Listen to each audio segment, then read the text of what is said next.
कभी आपके साथ ऐसा हुआ है कि गुस्से में आपने अपने बच्चे को डांट दिया हो या ना चाहते हुए भी आपका हाथ उठ गया हो एंड बाद में वो गिल्ट, वो सोच कि मैं इतना भी कंट्रोल नहीं कर पाई?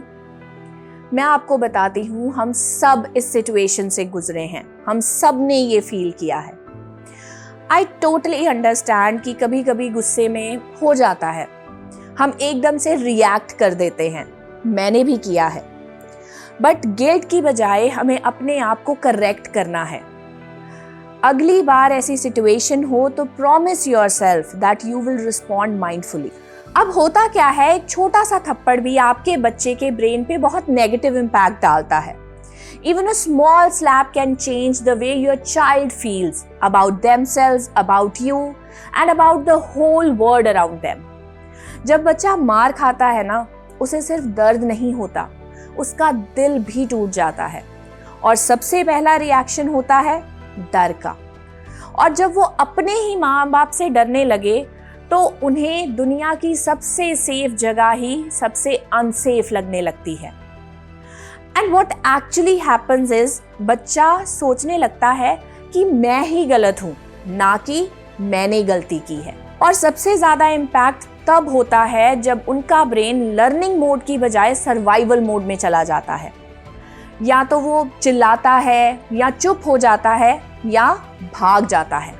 अब डिसाइड आपने करना है कि आप क्या चाहते हैं। आपका बच्चा आपको आपके गुस्से के लिए याद करे या आपके प्यार और आपकी पेशेंस के लिए। अब मैं आपको अपने घर का एक छोटा सा रूल बताती हूँ। Me and my husband, we have decided that hitting is a big no. अब हुआ क्या, एक दिन मेरी बेटी ने क्रेयॉन उठाए और पूरी वॉल पे ड्राइंग कर दी। मेरा पहला इंस्टिंक्ट था डांटने का, but I paused, took a deep breath and उसे कामली बोला, बेटा you love drawing ना? She said, हाँ जी मम्मा, मुझे ड्राइंग करनी है। बट मैंने उसे समझाया कि बेटा, वॉल्स ड्रॉ करने के लिए नहीं होती, ड्राइंग शीट्स पे करते हैं। एंड अगले दिन टू माई सरप्राइज, जब उसने ड्राइंग करनी थी, वो मेरे पास आई और बोली, मम्मा मुझे ड्राइंग करनी है, मुझे प्लीज़ एक शीट दे दो। और सच कहूँ तो अगर मेरे बच्चे वॉल्स पे कभी ड्रॉ कर भी देते हैं ना, मैं और मेरे हस्बैंड उन्हें डांटते बिल्कुल नहीं हैं। Because what we believe is walls mend हो जाएंगी, लेकिन द काइंड ऑफ इम्पैक्ट हमारा डांटना या हमारा मारना उनके ब्रेन पे छोड़ेगा, वो कभी भी आप रिपेयर नहीं कर पाएंगे। अब एक और दिन की बात है, मेरे बेटे ने गुस्से में अपने टॉय को गिराया और वो टूट गया। मैं चाहती तो उसे डांट सकती थी, मार सकती थी, बट मैंने बहुत कामली उसको अपने पास बिठाया। मैंने कहा, बेटा टॉयज़ खेलने के लिए होते हैं, हमें उनकी वैल्यू करनी चाहिए, हम टॉयज़ को तोड़ते नहीं हैं। उसने मेरी बात बहुत ध्यान से सुनी एंड फिर मेरी तरफ देख के मुझे बोला कि मम्मा मेरा टॉय टूट गया है, आप प्लीज़ इसे ठीक कर दो।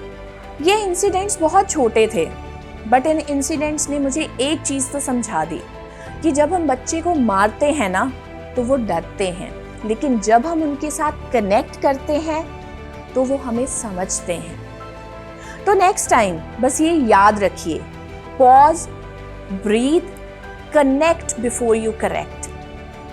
बच्चे आपके गुस्से को नहीं, आपके प्यार और पेशेंस को याद रखेंगे और वही उन्हें बनाएगा strong, confident and emotionally secure. बस यही वो मैजिक है जिससे बचपन हील होता है और रिश्ता और गहरा।